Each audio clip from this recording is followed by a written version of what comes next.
আজিকালি ডাঙৰ ডাঙৰ কোম্পানীবিলাক আৰু বিশেষভাৱে অতি চহকী ব্যক্তিসকলৰ ব্যক্তিগত এৰোপ্লেন থকাটো বৰ ডাঙৰ কথা নহয়। কিন্তু আপোনাৰ জানিবলৈ মন যায়নে ভাৰতবৰ্ষতনো প্ৰথমখন ব্যক্তিগত এৰোপ্লেন কোনে ক্ৰয় কৰিছিল? আচলতে ভাৰতবৰ্ষতে নহয়, সমগ্ৰ এছিয়া মহাদেশৰ ভিতৰত প্ৰথমখন ব্যক্তিগত বিমান ক্ৰয় কৰিছিল পঞ্জাৱ অঞ্চলৰ পাটিয়ালাৰ ৰজা ভূপিন্দৰ সিঙে। 1910 চনত ৰজা ভূপিন্দৰ সিঙে তেখেতৰ যিজন ব্যক্তিগত ইঞ্জিনিয়াৰ আছিল, সেই ইঞ্জিনিয়াৰজনক ইংলেণ্ডলৈ প্ৰেৰণ কৰিছিল যাতে তেখেতৰ বাবে এৰোপ্লেন কিনিব পাৰি।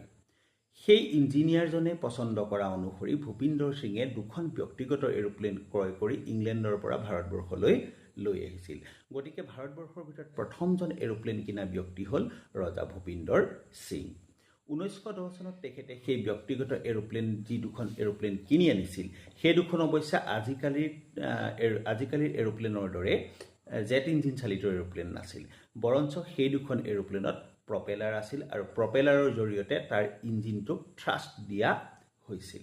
গতিকে তথ্যখিনি ইমানেই যে ভাৰতবৰ্ষত প্ৰথমজন ব্যক্তিগত এৰোপ্লেন কিনা ব্যক্তি আছিল পঞ্জাৱৰ পাটিয়ালা অঞ্চলৰ ৰজা Bhupinder Singh. Thank you very much. Please stay connected, keep watching my videos and don't forget to follow, share and comment.